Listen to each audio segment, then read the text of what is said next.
good evening, everyone, and welcome back to the Blind Press YouTube channel. It's Saturday, and we're doing a Star Trek stream for a second week in a row. Isn't that incredible? With me, as always, I have my friends, the One Ton Hammer, Hello. Skeptalk, Hi, everybody. and Irate Prostate. What's up, smooth people? And we are here today to talk about the third movie in our sequence, The Search for Spock. And I think I might be the minority today because I actually really like this movie. Really like? Yeah, I really like it. Good heavens. I mean, like, I don't love it. It's not Undiscovered Country or The Voyage Home or, The Wrath of Khan. But it's not, Nemesis or The Motion Picture or The Final Frontier either. Well, yeah, So it's not hideous, but it's a good. I think it was it's such a good disappointment after Khan. I thought. See, maybe it's because I didn't watch Khan in the theater. Maybe that might be it, because obviously I wasn't born when Khan came out.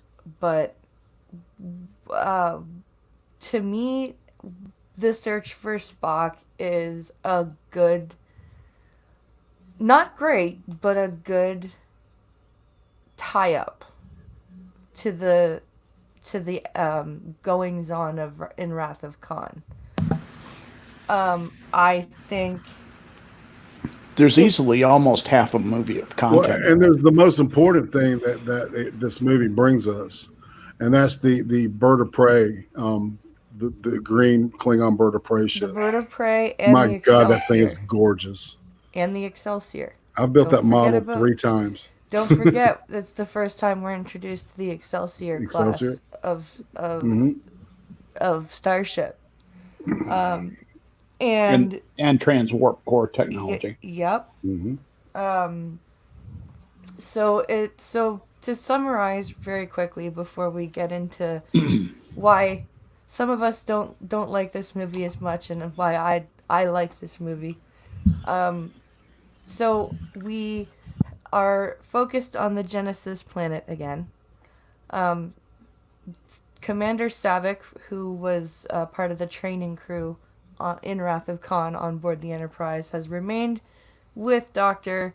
David Marcus to basically observe the evolution of the Genesis planet.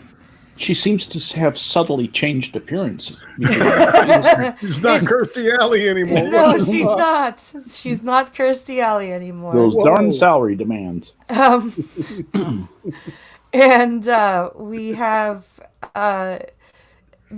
we have the Enterprise being decommissioned. We have Christopher Lloyd as now, and call me crazy, but he's actually the one part I don't like about this movie. Oh my God, really? I thought he was really good in it. Because And I loved him. all I keep like thinking of it, like his voice and the way he just talks. It's just, I'm waiting for him to be like, "Great Scott, Kirk, what are you doing?" It's just, I can't. You've typecast him in your mind. I have, but actually no, because I've seen him in other movies. Marty, it's your kids. It's your kids, Marty. Yeah, but it's Gotta go back to the future. I've seen him in other movies other than Back to the Future, and I've not had that issue, right? I've seen him in other movies and not gone, "That's Doc Brown," But Something's causing that association. I don't know what it is. Well, there was one movie, right, that he, God, shit. I'll come back to him. I'm just totally brain farted on all that shit. I'll pull it up and tell you in a second. But he and a group of other actors, Danny DeVito and fucking the guy who did the voice of Chucky. and was in Exorcist 3. All those guys were in One Flew Over Cuckoo's Nest. Who did he play in Exorcist 3? Was he the voice of the Gemini killer? He was Gemini, right? Okay, because he was fantastic Yeah. as the Gemini killer in The Exorcist 3. Father Merrin. Yeah. So we have these subplot and we have we've got McCoy who's acting very strangely. And basically the plot of this movie is McCoy Spock basically melded with McCoy before he died and transferred his katra or his soul to McCoy, and his body when they did the traditional Starfleet funeral and jettisoned the tube, his body ended up on the Genesis planet. In a soft landing, like it does. Yeah, it totally just floated down. But they explained it in the movie why. Oh, I must have missed that part. He says that as the planet was being put together, that the gravity was in flux. They say it right in the movie. That's right. I missed that. Did they tie that into that, saying that explains why the coffin made a soft landing, or did they just say the gravity was in flux? Because I missed that too. I think they explained why it was there in the next movie by saying that. Okay. I have completely missed that. So. She says something like, "I noticed Captain Spock's tube is still on I'm picking it up on my sensors," or something like that. Yep. And he says, "Well, gravity was in flux at the time. That must be why it soft landed," or something. It was very close to that. Okay. I was watching it and trying to get the kids to behave, so I missed that part. And I'm a doddering senile fool, so movie. I missed it too. I don't think it's in this one. Okay. And I think this movie was like meant to like play out like an episode of the series, right? It felt more like a long episode. Yeah, to me too. The whole tone of it, which is great. I liked, man. I thought the matte paintings were great, man. I thought the computer graphics were better on this one. Yes, they were. They definitely were. Yeah.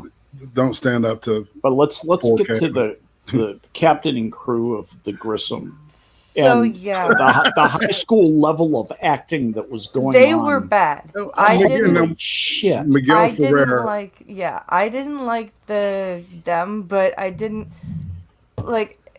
Maybe it was because of how badly they were acting, but I didn't feel anything when they were just vaporized. Right.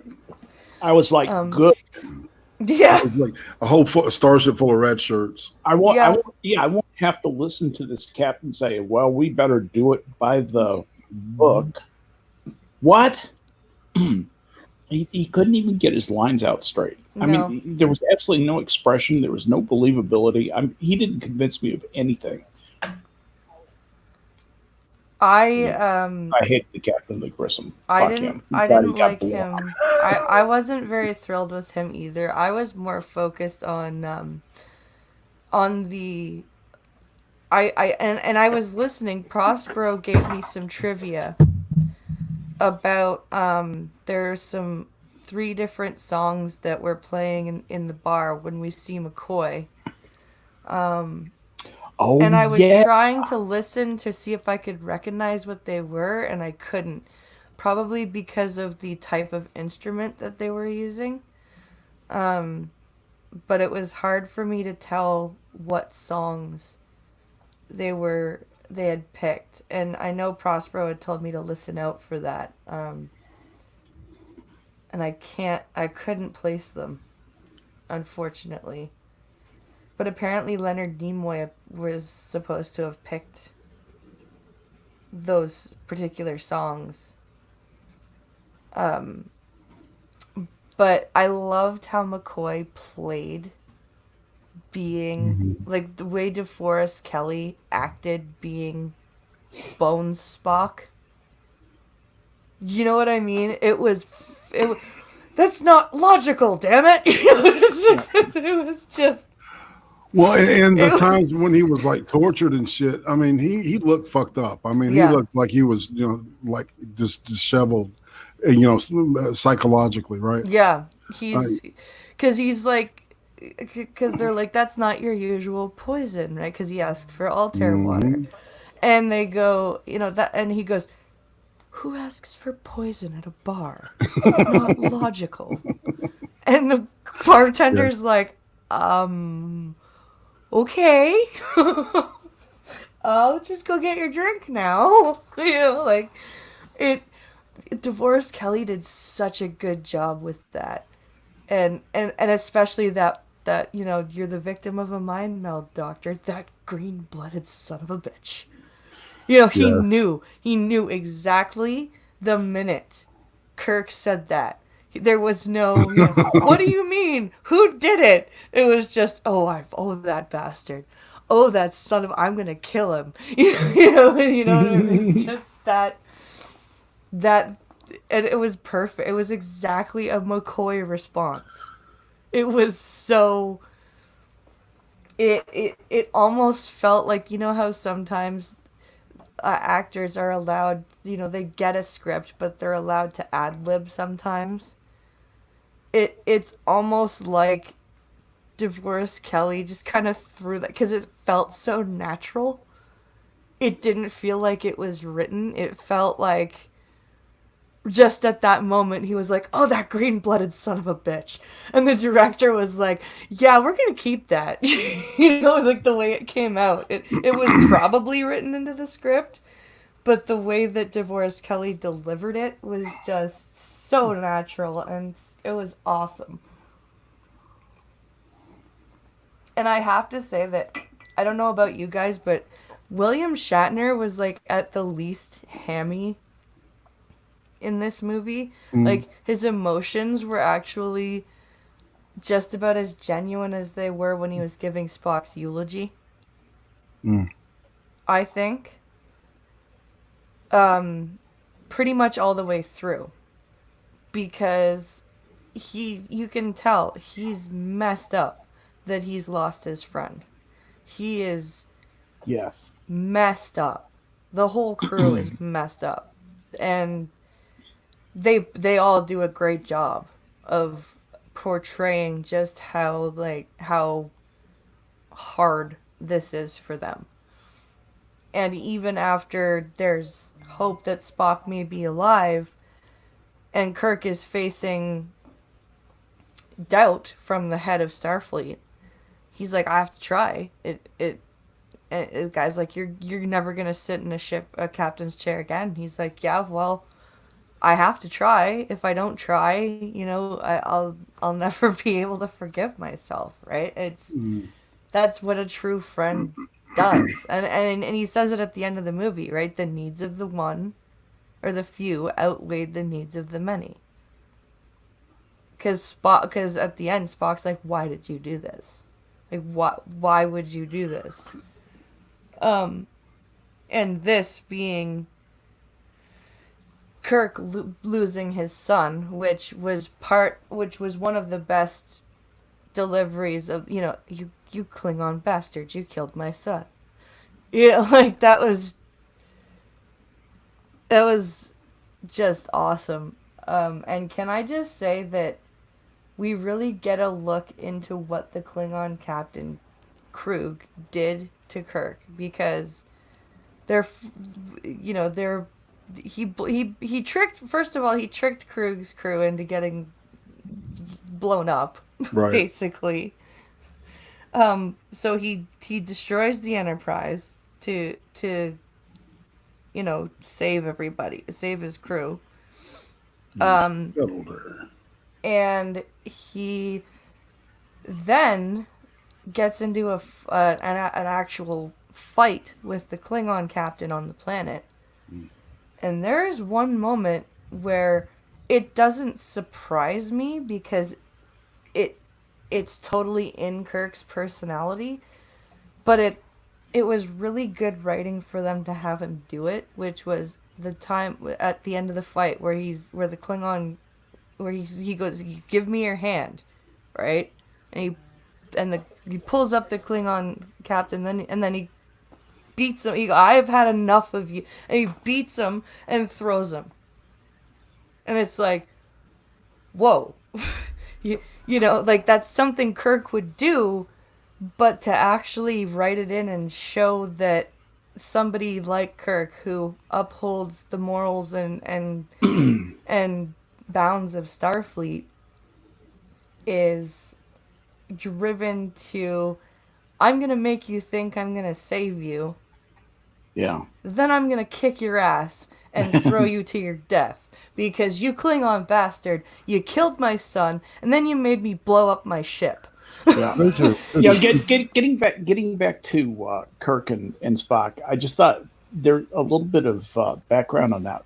One of the wisest thing that Gene Roddenberry ever did, and this is from a memoir by Leonard Nimoy, was to consult Isaac Asimov on the friction between Shatner and Nimoy that was going on the set, and the problematic popularity of Spock. Isaac Asimov told Roddenberry to make Kirk and Spock loyal, inseparable friends so that when the audience thought of one, they'd automatically think of the other. And Roddenberry followed Asimov's advice and wrote the characters that way on the strength of Asimov's advice. That's why they were best friends. Oh, wow.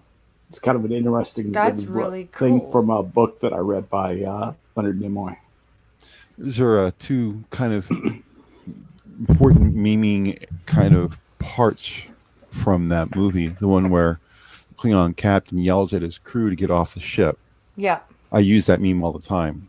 Get out! Get out! Well, yeah, the thing is, get out of there is what he says. Yeah.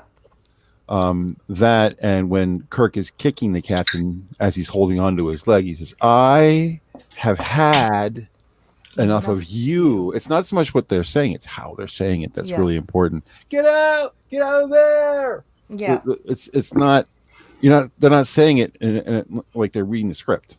No. They're saying it with their own twist on how it's being said. And they're saying there's two areas where yeah, there's something about the way they're saying it. Because the timing, Klingon, the emphasis. Yeah. They're not just reading a paper. A Klingon captain, no matter how rough and tough he has to be, has a camaraderie of sorts with his crew. They die together in battle. They fight in battle. These are the men you're going to die with. I don't think he's feeling for them. I think he's thinking the fact that now he has less people to command. That could be true. Oh, wow. That's an interesting thought. I'm reading a bunch of trivia about this movie. In the opening credits, the extra long pause between William Shatner and DeForest Kelly's names where Leonard Nimoy's name would normally be. Right? Because I think at the end of the first movie, it was like iffy whether he was going to come back or not. And then they obviously the success of Wrath of Khan, they said, "Come on, let's have a meeting, people, sign some shit," and let's see. I'm trying to find the other thing. Christopher Lloyd said this is one of the favorite parts he played in making. It would have been a fun movie to play, like to be the villain, to be an alien villain. Like you're not just a villain, because you play a villain, you're human, whatever. But to play a villain who is not human, it would probably be fun. Well, the first choice was Edward James Olmos. Really? Yeah. I don't know if you know what? I think I'd prefer Christopher Lloyd to Edward James almost. It was more animated. Yeah. Yeah. I found that the makeup took away some of the Doc Brown aspect from him too. Maybe it's because I can't have that visual thing, that I just hear the rasp and the timbre of his voice. And if you look at him, he doesn't look like. I mean, you have to. I had to say, who is that again? Mm. You know, I had to look at it and like, Do you know one of I those? know that face, but Yeah. you know, who is that? One of those Klingons was supposedly John Larroquette. Hold on a second. I didn't pick that up, but there was one guy I recognized his face, but I couldn't place it. Let's see, God, I gotta go to the IMDb full page. I think that's a typo. They'll just let anybody put stuff on here. I mean, really, it's bad info, y'all. Next. He got the director's seat, which is what he wanted, said Prospero. Yeah, because Leonard directed this one, right? Yes, he did. This was a Leonard Nimoy movie.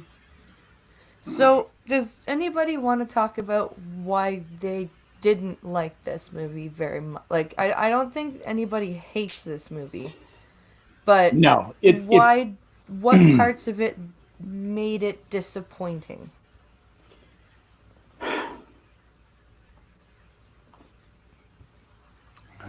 I didn't like the changeover with Kirstie Alley, but nothing you could do about that. Yeah. The actor Right. who plays David doesn't seem to be anywhere near Kirk's actual son that I think Kirk's son would be.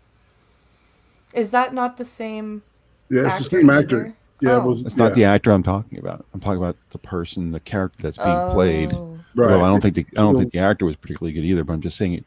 They wrote this kid as a millennial, Yeah. and it doesn't, even with her mother bringing him up, he still seemed very, very passive and Girlish.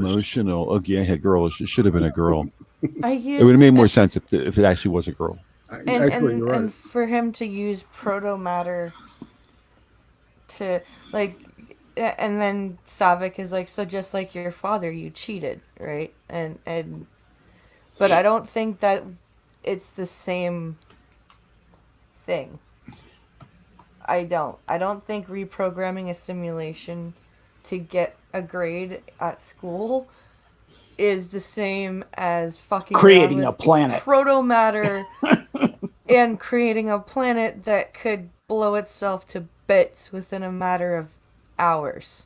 There's a difference in scale there. Do you What know exactly what did she say there? Didn't she say something like you follow you if things don't work, you bend the rules? Does she Yeah, actually something- say she uses a different Or- words? Yeah, but it's the same. In a Vulcan way. She said, "You cheated. Yeah, you cut corners just like your dad. You." Yeah, I don't remember what the exact words were, but she didn't just say you cheated. No, she didn't she say says that. it in a but specific way. yeah, I don't remember what it it's was, You but- bend the rules, or you cut corners. It was something to that effect. It was just See, like Kirk your does this father, all the you- time. It's not just his little thing he did with the Kobayashi Maru. She's talking about how he cheats death. Because that's what he's really known for. I mean, he did do the Kobayashi Maru, but it seems like you can't kill the man. No matter what happens, he'll sacrifice the starship if he has to. That's true. But you can't kill the guy. And that's Yeah. the cheat that I think she's talking about. And in that respect, that's a pretty big cheat. Yeah. Maybe not quite as big as cheating a whole planet. But I think she's talking about more than just the Kobayashi Maru. That's Yeah, that's she seems to be talking more about the person in general than she is about a specific circumstance back in the academy days. There were some. You talking about the things we didn't like about the movie. There were. How do I count the ways? I liked nothing about what happened with the Grissom, but aside from that, there were a number of plot points where the request for suspension of disbelief needed to be bolstered by more padding. I don't know what else to call it. By more justification, more making it understandable, making it believable that the movie did. And one of those things was, okay, Kirk tricks the Klingons into beaming aboard his ship with a destruct sequence going. My suspension of disbelief was about at 90% at that point. But I was still hanging in there because it's Kirk and I'm good. Okay. So, but then he's on the planet's surface, and then just at the last possible second, he speaks Klingon into a communicator, and as the Earth gives way beneath his feet, he is transported aboard the Klingon ship, which they hijack and ride off to victory. Nah. No. The reason he spoke Klingon is because he says the exact same phrase that the other Klingon says when he got beamed up. So I know. He knew what to say. I know.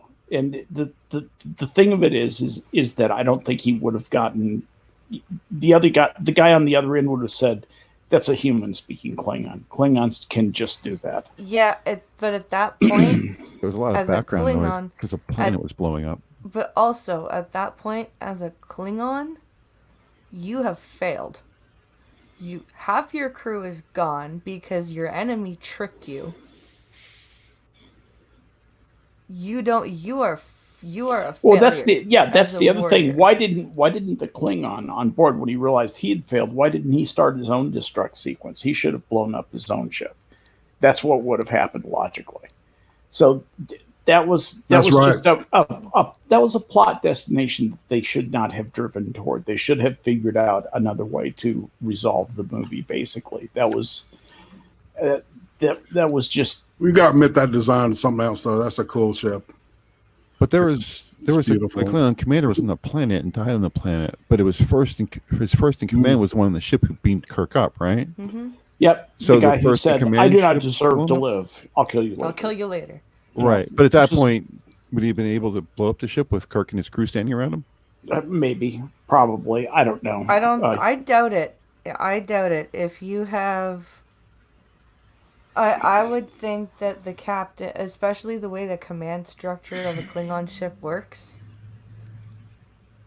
Yeah, I'd be surprised if the first crew even had the option to do it, let alone. Yeah, you might be right. That option until you might be right. Until he's basically done what you're supposed to do if you think your captain is weak, which is kill him. And so then why didn't he just start fighting them and fight to the death? That's what he should have done. Because at that point you're a failed warrior. You don't deserve that honor to fight a multitude of enemies. No, you don't deserve that honor. I guess You it's possible. failed in battle. You are.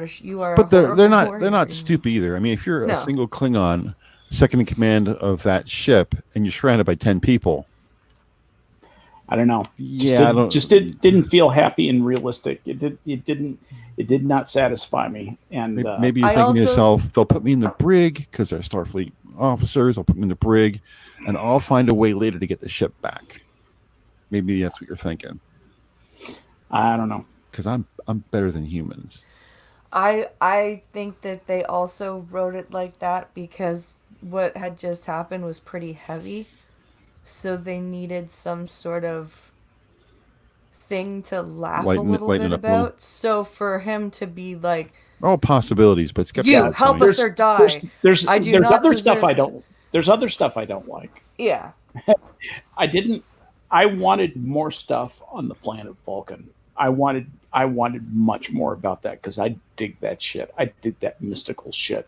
And the map paintings on that were great. Yes. Oh man, that was awesome. Beautiful, brilliant. And that could have redeemed a lot of that movie if they expanded that out and had a lot of cool ritual. I liked what they had. I just wanted more. So that was too little of a good thing. Too much of a bad thing. Too little of a good thing. It was good to see more Mark Leonard. Yeah, Mark Leonard is. I love Mark Leonard. He's so.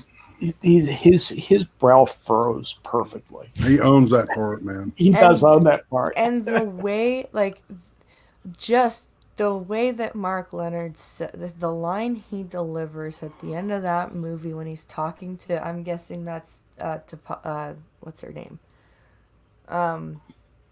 What the fuck is her name? T'Pau. T'Pau, whatever her name is. The big scary Vulcan lady. Yeah. That was also in the episode of Spock's wedding. I think it's T'Pau. At least that's what I. T'Pau is from Enterprise. Oh, you're right. it's either T'Pel. No, T'Pel is Tuvok's wife. TPAU. Are you talking about the lady who does the mind meld thing? Yeah. Isn't that the Thought it Pring? was All right. Anyway, I thought it was the Pring. T'Pring is Oh, that's Spock's wife. The Pring, Spock's right? wife. Yeah. To bring spots for you. So when he speaks to her, when he says, when she says, this is not logical, right? And he says something that speaks to every frickin' parent. And he goes, my logic is uncertain when it comes to my son. yes. Yeah, that's a great line. And Yes. it's so awesome because Vulcans, like, Sarek is such an awesome Vulcan because he's Such a Vulcan-y Vulcan. He's such a Vulcan-y Vulcan, but he's also honest enough. He's honest enough to admit when he can't be logical about something. Right. He married a human. Yeah. And, Twice. And Spock's the product of that. So It seemed like a logical thing to do. I'll tell you, them growth girls are easy. That's such a funny movie. Spock's not the typical Vulcan. You see him so much, and he plays the part so often in everything. He's always a force, but he's not the typical Vulcan. He doesn't act. He's much more strict about being Vulcan than Vulcans are. Yeah. Because Vulcans he's are got like, look, something to prove. right, Yeah. right. The real Vulcans, they don't have that. They don't have that human part of them. They are full Vulcans, so what they say there's a little bit of leeway there, and they can use that. They can exist with that, but Spock could never exist with that. He's kind of got a chip on his shoulder. Yeah. Well, but he's also always reminded every time he's on Vulcan, he's got it shoved in his face. Remember, Spock, you're not all the way Vulcan. Remember that. Remember, you're not all the way Vulcan. He's constantly being and told about that. It's So it's understandable that he would have a chip on his shoulder. Yeah. Mark Leonard does. Yeah. Every time Mark Leonard plays that part, he has at least one or two really excellent lines. I'm not sure if it was in this movie or the next movie or where I saw this, but he's talking about how the ship is destroyed, and he's talking to Kirk, and he says, "But at what cost? yeah, that was this Your one. ship, your career." And Kirk says, "I couldn't do anything else, and live with myself." He But the says- way he says, "But at what cost?" yeah, Because because he says your he ship, your sympathizes. son. He's a Vulcan, yet he sympathizes. He uses emotion. Yeah. It's just it's he such a says- great line. He says, "At what cost? Your ship, your son." Right, your son. That's what it was. And Kirk says, "If I hadn't tried, the cost would have been my soul." Right. What a great. That's a whole. That's just such great Star Trek right there. Yep. Yes, it is. Yeah. I love Talar. Talar is the name of the Vulcan chick. Talar. Okay. Yeah. I don't know where I was getting to Pal. I was thinking T'Pau back was to the officiant. TOS. T'Pau was the officiant at Spock's wedding. Yeah. Who was the Colinar lady? Yeah, Colinar. Who was that? Yeah. Do we know? I don't know.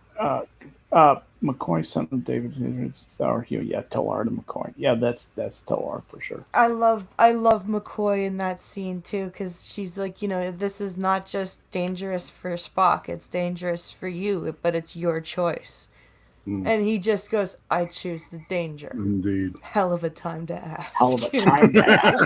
The irascible McCoy might be To his, the end. might be his last word. Kirk goes the to smile Emperor. and then stifles the smile. Yeah, he's watches like, his no. Oh, that's wonderful. Look, that's I'm just gonna- a great comment too. I want to throw something out there. I think DeForest Kelly may be the best actor out of that whole bunch. I agree with you. He certainly has excellent lines.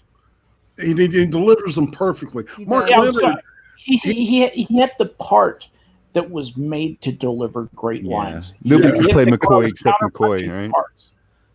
He had one of those parts where you get to counterpunch. right? DeForest Kelly said that this was always his favorite part to play because he was always the bad guy, and in this movie, and Bones is always the good guy. Yep. Yeah. Yeah. So he was when they offered him this part and said, "No, you're not a bad guy." He was like, "Oh, I'll take that."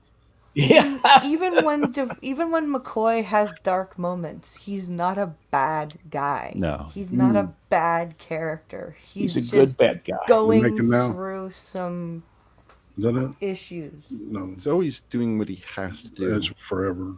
Yeah. Sitting on the edge of forever. Yes, City on the Edge of Forever, I think it is. Even when he's on the, what was the episode where he's on the planet that has the spores, and he knocks out the guy who runs the encampment there, and he says, Yeah. "Sorry, Sandoval, I don't know what got me to do that." Yeah. Even after he does something that would typically be considered bad, he beats the guy up quickly. He apologizes immediately afterwards, and can't. And the look on his face of bewilderment. Why did I do that? Yeah, I'm that's not. I'm cool. not that guy. Yeah, that wasn't cool of me. Why? I'm Yeah. sorry. You know, It's the space acid I'm on, man. I still remember that guy's name. See how quickly I pulled that up? Yeah, dude. Sandoval, man. Impressive. I can't believe I was like, or in how do I remember that guy's Space name? when in Space Seed when Khan first wakes up and he grabs McCoy and he's got the knife and McCoy just the way he's whispering, may I suggest you cut the carotid artery just under the left ear. Yeah, it's his way of saying I'm not afraid of you. Yeah.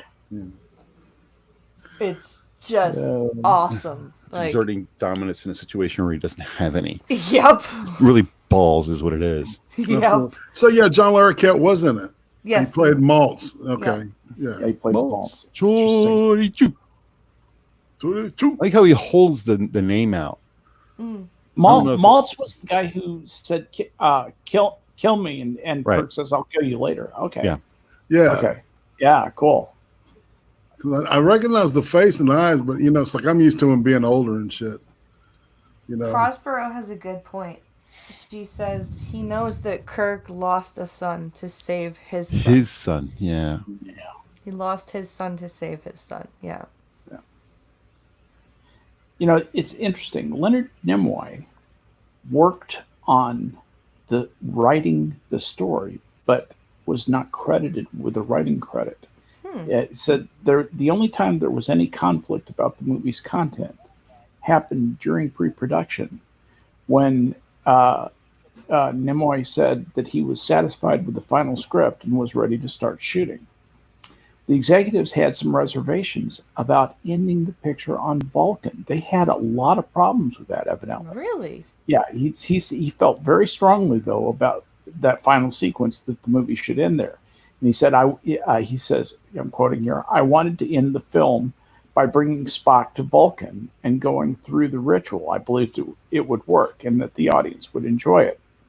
Not being so familiar with Star Trek, the executives didn't understand what that sequence would mean to the audience like me. They were worried about it and tried to convince me to substitute a different ending. They wanted to end with the dramatic escape from the Genesis planet, getting Kirk and Spock on board the Klingon bird of prey, reviving Spock in the sick bay, doing a little tag scene, and going home. And Nimoy said he had to argue vehemently that we had to have the sequence on Vulcan showing Spock on his planet among his people, trying to remember his friends would be a moving scene. And that he managed to convince them that he wanted to do it his way, and they agreed. And he didn't discuss the film with them again until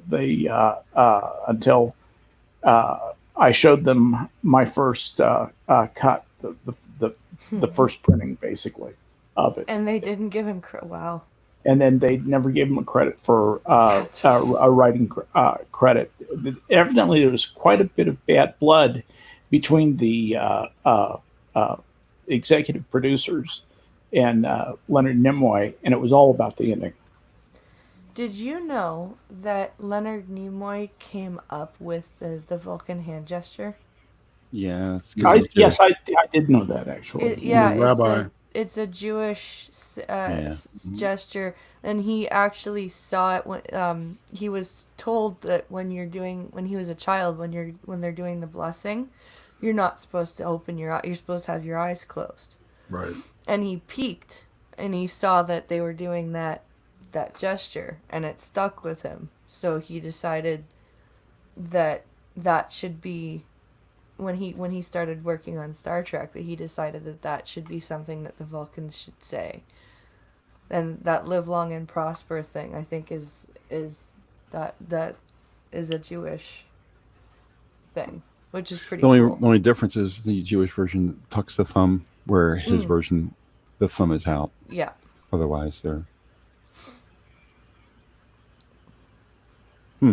Cool bit of Star Trek trivia we hear. you guys are just sitting right on the IMDb, aren't you?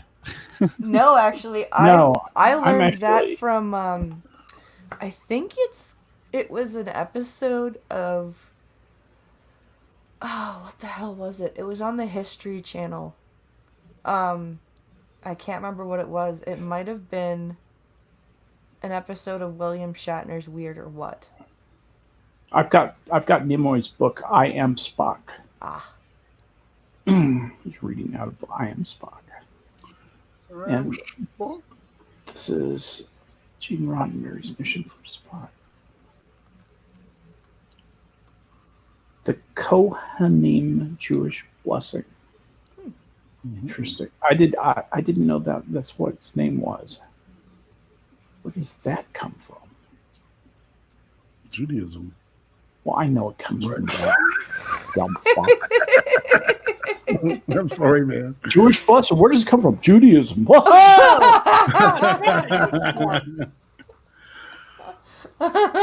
He was right, though. I think in the end that his ending was the better because it kind of I gives you agree. hope. You I know, agree. Yeah. It's so things are going to be touching. okay again. It's so touching because at first he doesn't remember, because he says, "My father tells me Right. you are my friend," and then he says, "Why would you do this?" Right, and then when Kirk says, "Because of the needs of the few outweighed the needs of the many," it was like almost I don't want to say a subconscious thing, but it was like it triggered something. Because all of a sudden he goes, I can't remember what he says something, and then he goes, "Out of danger," right? Like he's starting to remember, The and ship. then he goes, And he says, "The "The ship. out of danger," and Kirk goes, You "You saved the ship. saved us." Don't you remember?" Which Don't is, you? I don't understand why he's putting pressure on him. That line right think- there, just like, yo, back off, man. The guy I just think came it's back to life. because I think it's because Kirk is a little like it's probably an excitement reaction that they wrote in, because he went from "my father tells me you're my friend" to, wait a minute, the ship Yeah, I remember these out things. of danger, and then Kirk is excited. He goes, yeah, you saved us. Don't you remember? You saved us. Because he's happy. No, I was dead. How can I remember? And then finally he goes, and it's just the way he says it. He goes, "Jim, your name is Jim," and Kirk is just like, "Yes," you know, like he's so happy, like it's like you can tell like that this is a great way to end that. That was Yeah, and then good. the eyebrow going up so everyone will laugh. a good Yeah, that's a part that you probably, yeah. I don't know if Mikalo told you about, but after everyone kind of crowds around Spock, realizing that he can remember some things, and he looks back at Kirk and raises his typical Vulcan eyebrow thing to make everybody laugh, of course, in the audience. He does everything but say fascinating. Yeah, Fascinating. which would have been too much. It Yeah. would have. They did that just right. Yep. I was just going to say they didn't do too much. They didn't do too little. I thought they got that just right.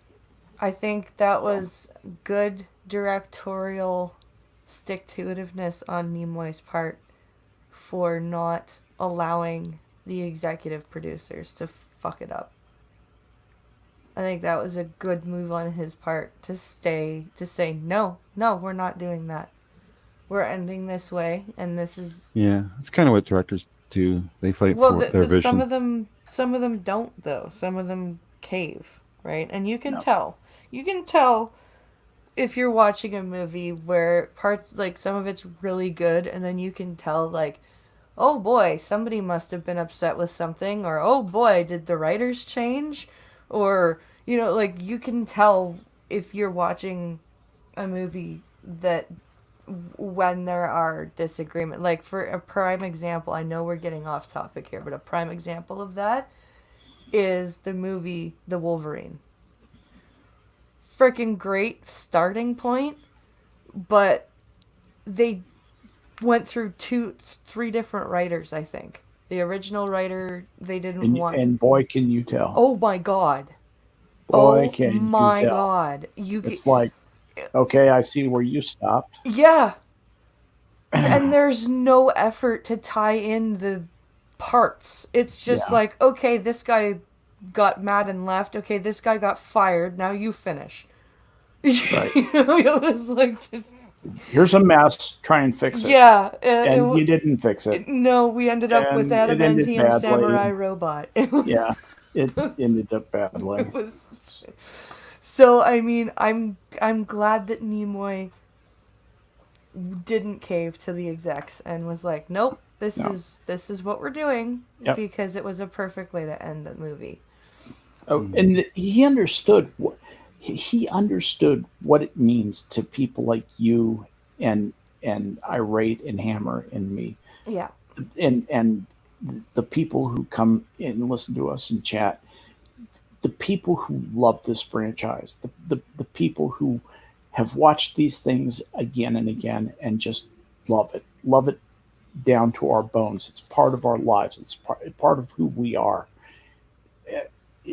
To whatever degree, whichever series we emphasize or is most important to us, we're all Trek creatures, and we love this stuff. And he understood that. He knew that would be important to us, and to have a Western movie right off into the sunset type of ending would have been cheap and shitty and wouldn't have meant anything to anybody. Nope. And doing it this way was just made what was otherwise a mediocre movie into a pretty good movie, basically. So do we have anything else to say about the search for Spock before we start wrapping things up? That's all I've got. I've got grandchildren lapping at my door. They're actually lapping at the door at this point. I need to say that next week is my Pincolo and I are heading up to the cottage because my birthday is next Monday. Hey. So I will be without kids on the weekend. So Pincolo and I are running away to the cottage. So we're not gonna do Star Trek next week. Good for you. Have fun. But the week after we'll be doing the voyage home. Excellent. Nice. Where are the nuclear vessels? The nuclear vessels. Alameda. Alameda. Oh God! It's been such a part of my life. I saw a thing a couple of months back that they're actually making transparent aluminum. Really? Yeah, they're actually making it. That's funny. Yeah. So now it's shilling time. So tomorrow night it's just gonna be me at 10 o'clock. What I've decided to do is I'm gonna do just a bit of a chat stream, read a couple of news articles. I'm gonna go till 11, and then I'm gonna jump over to Twitch and game for a bit. But Pancalo has to do a delivery at 5:30 in the morning on Monday. So he is going to be in bed by the time The Blind and the Special goes live. So I am going to be on my own tomorrow. My Instagram and my Twitch is linked in the description. Everybody's Twitter is linked in the description. Who are you interviewing tomorrow, Irate? The one and only Lotus Wolf. That's right. You did say that last time. Yeah, if you've been around for the last 3 years and she's been in the chat with you, I'll put it that way. She's hit everybody's Lotus Wolf. I don't know her. Yeah, she's an Australian girl. Okay. Yeah. And then tonight, I believe the Harry channel is keeper on Minions, Yes, and I will be there. and Skeptalk will be there. And And will you be there with me on Tuesday? yes, I hope. will. Yep. Excellent. As long as I keep my camera off, things seem to be fine. Yeah, I understand. Hear that. Oh man, last I Sunday didn't go was. Barry White today. Of No, you didn't. course, No, you it's still didn't. early, but But thank you all for watching. I hope you guys enjoyed it. We always enjoy putting these on for you, and it's always fun to talk about one of our favorite franchises. absolutely. Absolutely. So thank you all for watching, and we will catch you 2 Saturdays from now. Absolutely. Thanks for having me on Blind Press, and thanks, guys, for coming out and watching us. We'll see you around. Goodbye, everyone. Bye, Bye, guys. folks.